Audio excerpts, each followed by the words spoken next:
Hello, investors and traders, and welcome to the weekly market report. I'm AJ Monte, and this is a daily candle chart of the Dow Jones Industrial Average ETF, ticker symbol DIA. Now, if you had a chance to catch our midweek report after the news of the war being back on with Iran, the markets were jolted lower. Not only were they jolted lower, they gapped lower. You can see right here that the Dow left a gap now to the upside.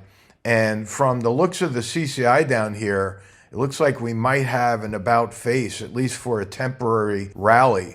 Now, this candle right here on Tuesday was a bearish engulfing candle.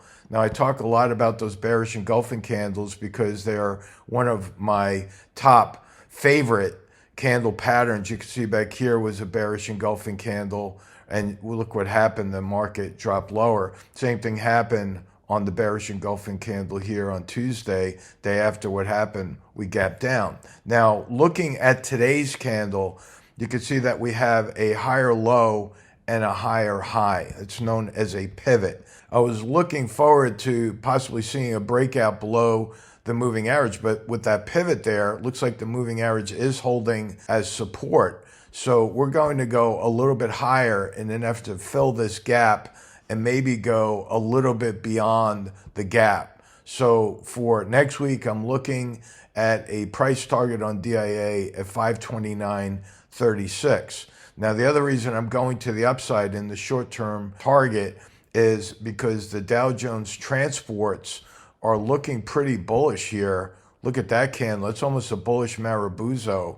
And so it looks like the transport could go up to test the resistance from early June. And in addition to that, we often look at the S&P stocks as they're trading over the 50-day moving average.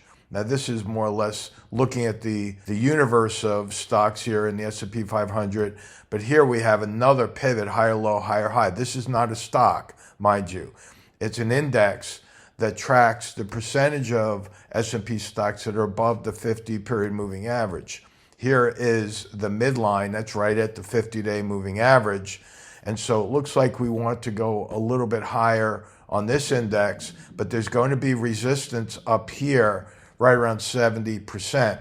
So in other words, once the market or the S&P starts hitting 70% of the stocks over the 50, what that's telling us is that the market is now becoming overextended.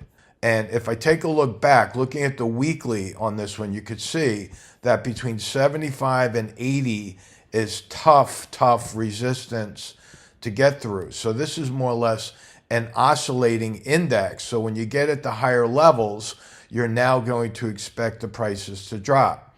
And that's exactly what I think we will see in the weeks ahead. So in other words, a little bit higher, hit that resistance, and I think we're going to start to see this index start to drop. So if you have any long positions, and I'm in that same boat where the majority of our positions are still long, especially for our option traders, you want to be very much on guard to protect those profits. And we're having a great month so far as we're collecting cash from the market and closing out of some very profitable cash cow positions. If you're an option trader, a cash cow is a spread that has been completely paid off by premium collected from the market. So in other words, we take the cash from the market to pay down the long side, and once the long side is paid down to zero, we have absolutely no risk in those positions. We have a few of those on. We closed out of RH for a beautiful position. NVIDIA, we closed out yesterday for a beautiful profit on that one. And so now, as we're looking at IWM, this is more or less the Russell 2000, the small caps, you can see that we've hit the downside targets here. We hit the downside target from the week before last. We hit the downside target here from last week. And again, we have a higher low, higher high. With the CCI, believe it or not, as I magnify that, you could see the blue line, which is the CCI, is crossing over the minus 100, which is that green line, and that's generating a buy signal. So for the Russell, I think we could go a little bit higher, and I'm going to just do it right up to resistance. You can see I can't really move that big because the market's not moving that big in this range. It's more or less in an upward sloping channel. Let me show you what that channel looks like, and then I'll erase these lines. If I take this low here, connect it to these lows and project out to that low, and then draw a line parallel, there's my channel line. You see that? So we're pivoting off of the trend line, which is the bottom of the channel, and we're moving up towards the middle of that channel. So I guess I'll keep that channel line in there for reference for next week. But for IWM, upside target is, I'm going to lower that to get rid of those pennies, 301. And so we've got a little bit more room to go in Russell, and we'll see how that one goes. Moving right to QQQ, we hit the downside targets there perfectly. And see, these lines here are my previous targets. Upside target hit, downside target hit, downside target hit, downside target hit. But look what's happening here. We have a gap up on the Qs. Now, you have to understand something about gaps. If you're new to this channel, please understand that gaps are extremely important, and virtually no one is teaching this anywhere on YouTube or in any of the webinars that you might be plugged into. But gaps, I have a gap fill rule. Gaps fill 80% of the time. But after they fill, what happens? Here you have a gap fill. 80% of the time after they fill, prices reverse. You see that? So we filled this gap here today, but we're about to cross over that momentum line. So what I'm going to do is a two-part forecast on the Qs. I don't do that too often, but I'm going to do that for you here. And again, something else you're not really going to see anywhere. And so I think we're going to head up to the 730 level right there and then pull back from that point all the way back down to fill this gap that's being left below the market. So when I do a two-part forecast, many of you know this who are members especially, the second target is where I'm putting the emphasis. So while I do think it's going to go up to 730, I think over the long haul, we're going to come right back to 713. Let me get rid of those pennies to make it a little bit more appealing on the eye. All right, so keep an eye on that. You option traders have to understand that the Qs are basically stuck in a trading range here. You see, so trading ranges and channels are synonymous, and those create trading opportunities for us, especially for those folks that are doing the wheel strategy. I'll get to SLV in a moment when I talk about the wheel, because I do want to talk about silver and the mining stocks. And so that's a perfect condition. Channels or trading ranges are perfect conditions for stocks and trading stocks with using the strategy called the wheel strategy. All right, let's look at SPY. Now, SPY came very close to hitting my downside target here. This is the only one that I'm going with a downside target. Now, you have to understand, not all of the markets move in lockstep. You have the S&P stocks right now at a major resistance area right up here. And it does not look like today's volume is going to beat yesterday's volume. So what that means is, and you've heard me say this before, I'll say it again because I teach you repetition, when the volume is dropping on the way up, that tends to be more bearish because it tells us that the buyers are losing momentum. If the volume was increasing down here and we saw a big green candle down there, that would be bullish, but we don't see that.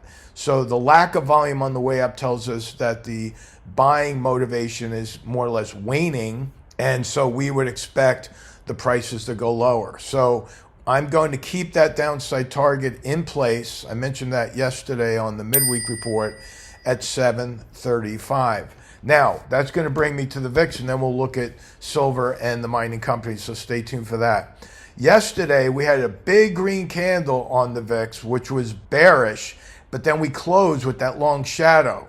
Long shadow above is bearish for the VIX. You see these long shadows? When you see those long shadows above the candles, that generally means that the VIX is going to drop. And that's exactly what happened. Today, the VIX dropped. We saw a quick rally in the S&P, but now this candle here is a little bit different. This is known as an inverted hammer. Let me show you what that looks like on the diagram here. An inverted hammer is a candle that's found at the end of a down leg. So we have a little bit of a down leg here, and that's when you have a long shadow above that candle at the end of a down leg. That tends to be bullish. So I think what we're going to see, maybe tomorrow, maybe we'll see it on Monday, I think the VIX and the CCI here is going to cross over the momentum line, which is going to move the VIX back up.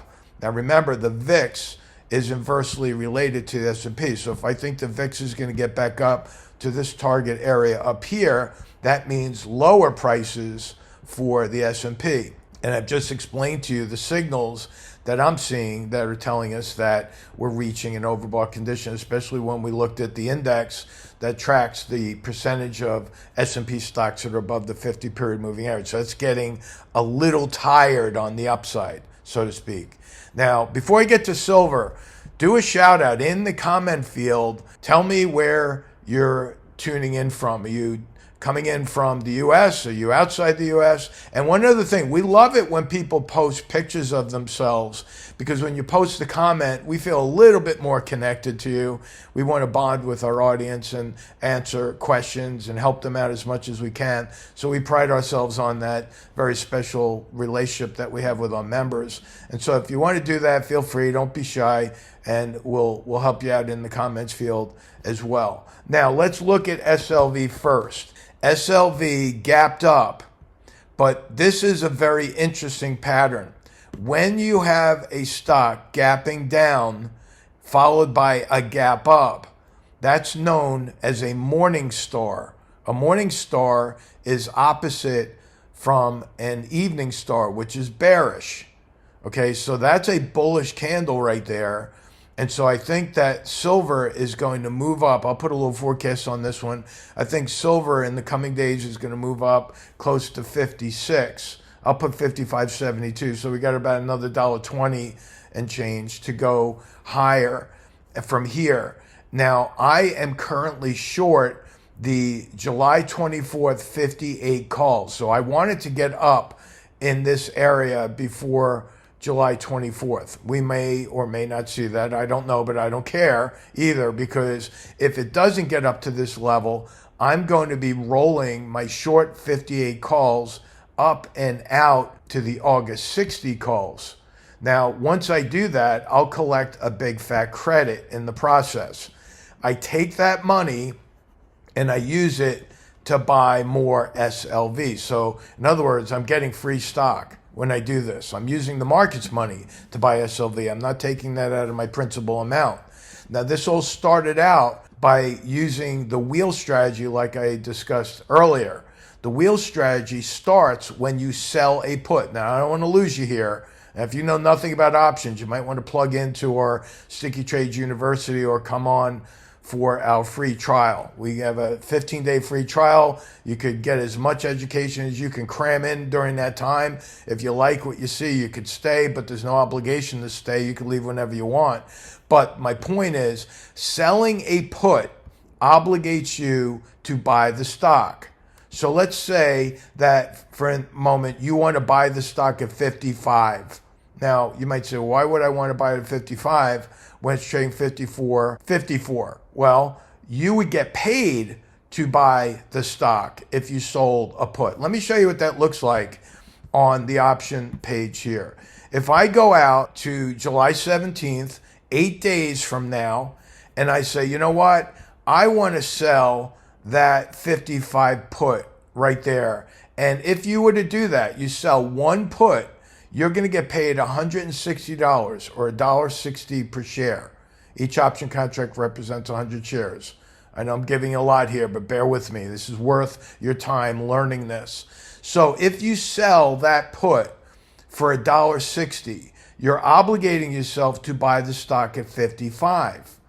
But if you're getting paid $1.60 to buy it at 55, what's your cost basis?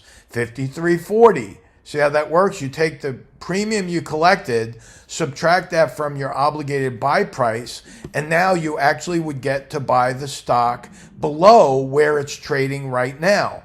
Now, if the stock continues to go higher and stays above 55, you may not get to buy the stock because you're not the one that decides that to happen. It's the owner of the put that you sold to that has full control of that.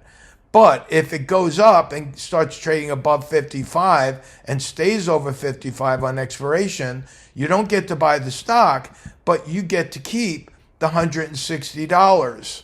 You see? So you got paid more or less to put in a buy order. That's how that works. And if you buy the stock, let's say it stays here at 54, 56, you get to buy the stock at 55. Right? If it's trading below 55, you get to buy it, but remember your cost basis is 53.40. Then once you own the stock, you go right into the market and you sell out of the money calls, and guess what? You get paid more money. I know that was a mouthful, and if you don't know what I'm talking about, plug in. We'll give it to you one step at a time. I love teaching through repetition, but that one strategy, known as the wheel strategy, could pay hefty dividends over time if you learn how to master that one strategy. Now, in order for you to be able to do that, you have to get approval from your broker to be able to approve cash secured puts in your trading account. But once that's approved, you go out and you start trading. And this is a really fun market to be doing that because, like I said before, it's in a trading range. The general markets are sideways. They're in a trading range known as trading channels, and you'll have a good time doing that. Now, the other thing about what we have here is what known as a roll reversal. Let me just go and show you one of the mining stocks. Let's pick, I don't know, what can I pick? PAAS. Let's look at Pan American Silver. Okay, now Pan American Silver is pivoting up. Here is a resistance point right here. If Pan American Silver winds up breaking out over resistance, it'll go higher, fill these gaps, and most likely pull back and bounce. That little line, known as roll reversal, is where I pick my buy points. What you have to do is wait with patience for the breakout to occur, and then you have to wait again for the pullback to occur, and then again, you're on the edge of your seat waiting for that pivot, because once the reversal takes place, that former resistance turns to support. Now, we actually have a shirt, a polo shirt, in our Shopify store. There it is, trade the breakout. That horizontal line that I just described right there is the roll reversal, and we think that's so important that we put it on this polo shirt. So if you're interested, you could go to our Shopify store, click around. We got a lot of merch there. We got hats, we got mugs, we've got bags. You got it for men and women. We had a couple of our winners during the midweek report, got some of our swag when their stocks hit their target prices. But folks, we're having a great time. Make sure, like I said, let us know where you're tuning in from. If you have any questions, go to the comment field, and then you could go ahead and stick with us through YouTube. And for PAS and some of the other silver stocks, we're waiting for these breakouts to occur so we can take new long positions at the roll reversal bounce. So that's it for now. You have a great rest of the week and a good weekend to follow, and we'll talk to you next time. Take care.